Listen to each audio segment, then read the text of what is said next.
Hello and welcome back. So we've created a test scene using the kit tools, create a new scene, awesome. We're going to need to change the depth volume. We're going to do that right now anyway.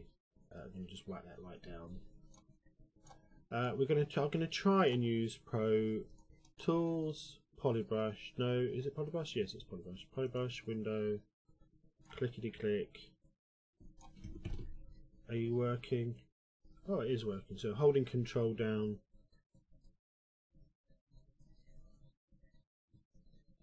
I'm holding Control and left clicking, and I'm making a huge pit to stick the acid in. We need to make that stronger. Sculpt power 10.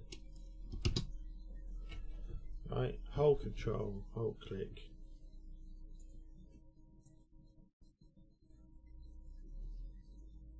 Is it doing it, or is it doing it worse? I don't know. I'm gonna create it all into acid.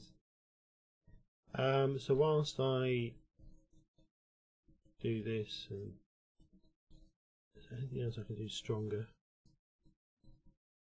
Strength 1.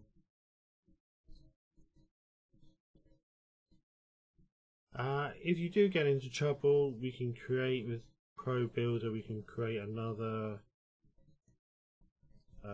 What I would make is a set of cubes. A height of 1, so instead of I'm not a great fan of planes. I think you need a bit of thickness, depth to them. Alright, just going crazy. There'll be a method to this madness. So this is Polybrush. Have a look at the documentation. It's pretty, and Control and click. It really needs a lot of work, it really does, but it does offer some lovely functionality. So yeah, this is so like I say, if this all disappears and all goes wrong for you, are you going down?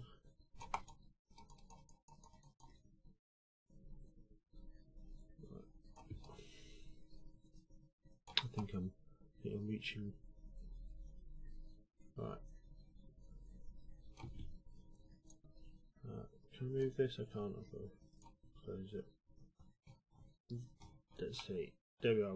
We've created a nice dimpled effect, and that was using Polybrush to affect a mesh. And Polybrush and Polybuilder are just really good for simple changes, without having to go through the whole palaver of exporting to an object, messing around in Blender. At some point we're going to have to, but if we can avoid that as much as possible, that'd be great. So into 3D Game Kit Lite, into prefabs, into interactables, acid, plop. Box of acid, let's make that 100 by, no, I don't know, 10 by 100. That's way too much, so let's not do that. 10 by 10. Still too much for this plane. Unless we make the plane bigger. We could do, let's make the plane bigger. 2 by 2 by 2. Then we're going to move the plane that way, that way. So we've got a depth volume which will catch anyone that jumps off the thing. And we've also got this huge bath of acid. Now if we hit play, we just plunge people into acid and they die. Right.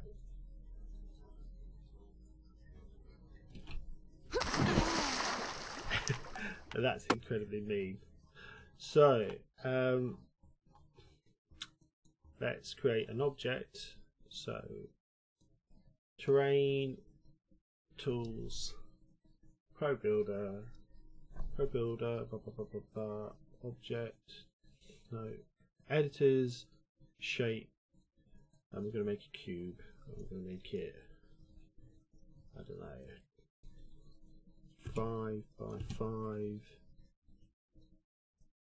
Okay.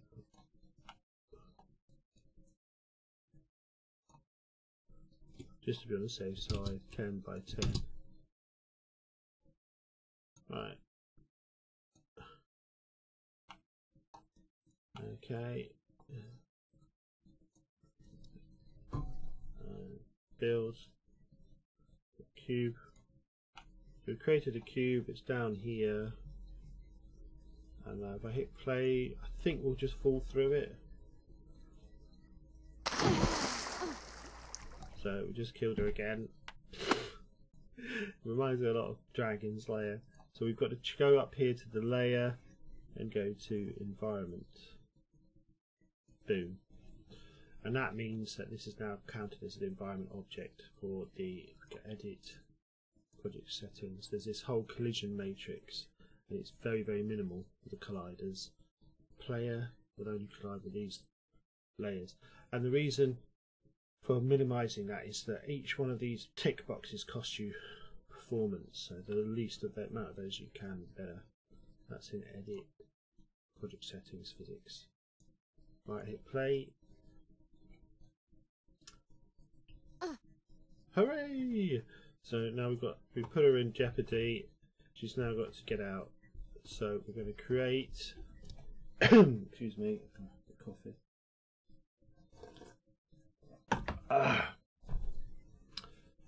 We are going to create a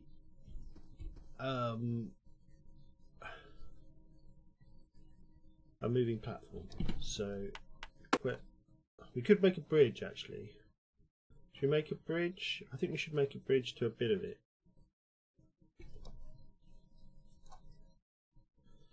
So make a bridge or a moving platform? Bridge first. Let's make a bridge. So tools, Pro Builder is the same thing. Editors, shape. But this time the width is going to be 4 and the length is going to be 20. There we go. And build. What we do is giving it a name there. We can name it here. So we do that cube bridge. And we go over here to cube platform 1. Platform 1. Let's have a train station. Cube bridge. Now we raise that up a bit. We attach that. Here we might give it a super jump a bit so you can kill yourself. And again, make sure that's set to environment. Boom. Right. So okay, and jump. Boom. Okay, and we could have a little treasure here. In fact, what we'll do is put a switch here, and then I've made it 4 because that's just about the. Oh. It's just about enough for the animation system. I love that roll, it's great, but I wish that I could have had a Q. We need to have a Q button to do the roll. That would be great. I need to figure out how to get these animations and use them in Invector. It would be awesome. There's a course coming up in Unity Learn where I'm going to ask them how they can do that. Retargeting animations. Okay, so this is great. We're making a platformer, 3D platformer. It's pretty cool. And there's health kits we can get and plonk down, all sorts of things. But right now, what we're going to do is do a moving platform, maybe a door. Do we put the door in here, or do we have that somewhere else? Thinking. Right, okay. First of all, quit out. Right, we're in the prefabs, assets, 3D game kit lights, prefabs, interactables, and we need a moving platform. Drag it in, and we're going to go up there, click the button, which is going to activate the moving platform. Where we're going to put the moving platform from and to. Over here, we're going to milk it. Let's milk it for everything it's got. So, moving platform. Make sure we're on move. We're on move. Is it this one? Yes, that's the. No. There we go. We want to grab all of it, not just the beginning and the start. Over here, here, and although you'd be tempted to put the start there and the end here, I've noticed that really we need to put the start over here. Alright, the start. Also, we could really do with a visual representation of. Oh, I suppose that one is. There we go. An end. No, an end. So we'll have our end point there, our start point there, and we'll activate it, and it's ping pong. And the duration is 5, so it's going to be light and fast. It's going to be far too fast for anything. And there's the platform. It's going a bit too high. It's going way too fast. Bouncing. Okay, so we quit that. And we need to lower you. Stop it. You know, that's right. Lower you down. About there, there. And the end point we could do with over here a bit.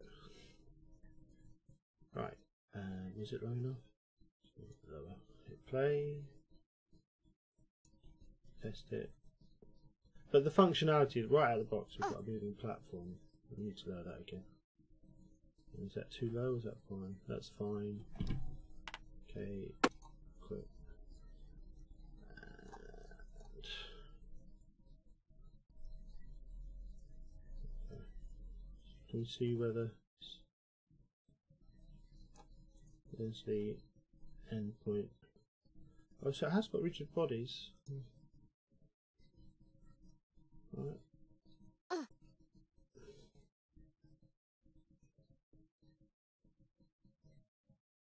Now, if you wanted to, we're going to load that a bit more. But if we wanted to be really mean, we could keep it at that speed. But it depends how nice you want to be to your player. Bearing in mind you are the first player. Right. And also, it's moving away. So what I could do. And this is where dungeon design comes in, because you can, how mean do you want to be? How much? Because the meaner you are, the more sense of satisfaction it is, but also the amount of frustration it is for people. And my tendency is to make it as easy as possible, but then that means it's perhaps too easy. It certainly isn't easy at that speed. Right, so speed, let's change that to 10. So we've changed it we've doubled the duration, so that makes it half as slow, or twice as slow, depending on how you want to put it. There we go, that's more like it. And we could make it even slower, but. And this is another thing. Ooh, there we go. How much. How fast and how slow do you make things? Probably should extend that a bit more so you don't just fall off the edge. Let's do that. So quit. Let's create this plane and let's expand it to 3 by 3. Do we like that? Do we not like that? Move that back a bit. Okay, unfortunately we've got edges now.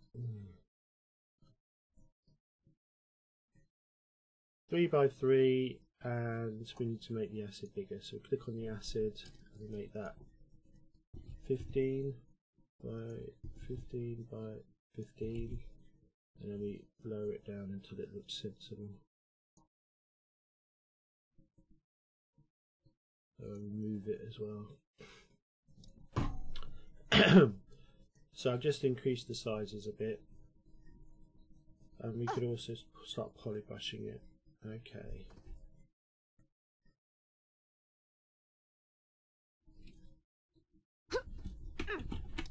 What we could do with moving that acid a bit that way, or increasing the amount of acid.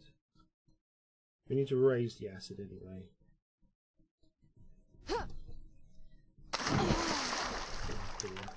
feel sorry for her. Okay, acid. No, the acid's quite big, so we just need to raise it up. Like so. Start point over there. Up a bit. Hit play, see how it goes. Okay, we've got our bridge, we've got our platform, and we've also built in some jeopardy, not just the acid.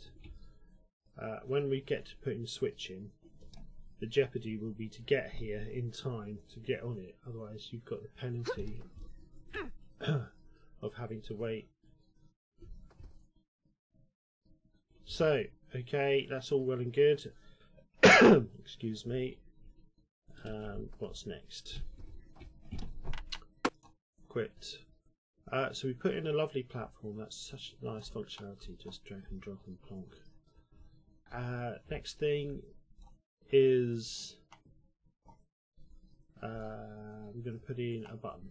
So let's go to switch, pressure pad. I'm going to stick a pressure pad at the end here. And what that's going to do is going to start the platform. So we've got the pressure pad, bring up the platform, get rid of activate here, go to pressure pad, interactive object, click on that. There's only one option, it's the moving platform, and activate. So what happened? What we've done there is we've added a pressure pad, and then in the interactive object we've said activate the moving platform.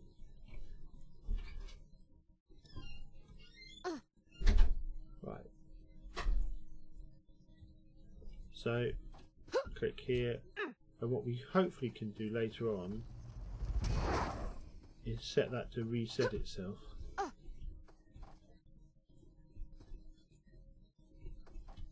Right. There we go. So what we've done there is we've created an activate platform. There we go. Very cool. Right, next, moving on. So that's a switch and interact, great. And now the next thing, what I'm going to do is build a door. So small door small, drag in here, rotate it up here, pop, move it up, whole thing. So really do stretching it out. I wonder if we'll get away with stretching scale.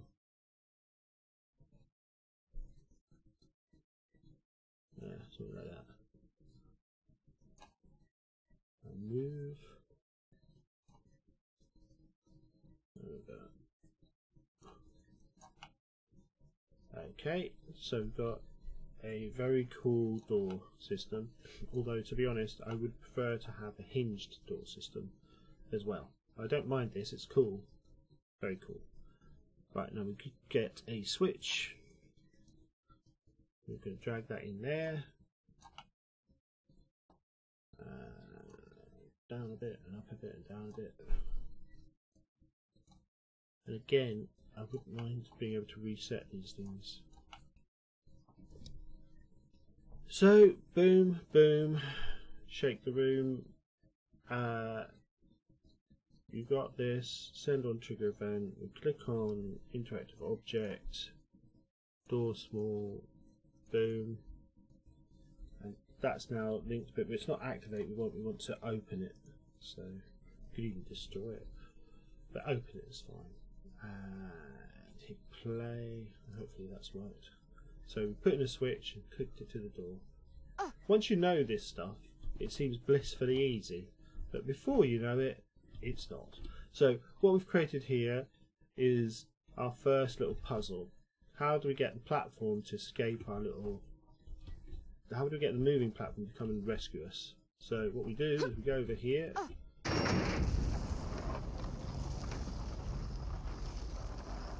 Great sound effects, by the way.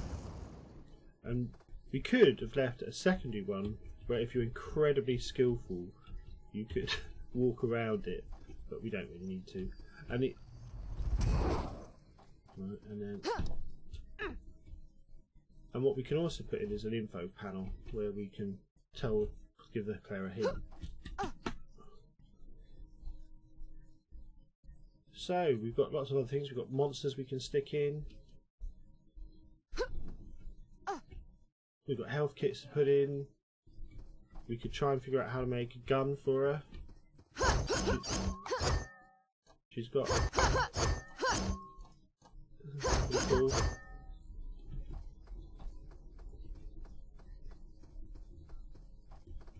Can I get back? No, there's no way getting back on that without dying. So that's the end of that one. Hope you've enjoyed it, and the next time is going to be what's next? Next is going to be more complex things we can do. We've definitely got to put the monsters in and the health kits. Monsters and health kits make the most sense, and teleporting to another scene is another thing. The other thing is the death. Well, that's obviously a death volume if you fall through that. This is the limitation of planes. You can see underneath them and stuff. Whereas with cubes, it's a little bit more solid. Right there, you can see they actually make a bit more sense. A bit more. And we've got the health system to cover. We've got a lot else to cover, but in this lesson, what have we covered? We've covered putting in a moving platform, putting in the stationary platform, putting in a switch and a door, making sure they're tagged in environment layer.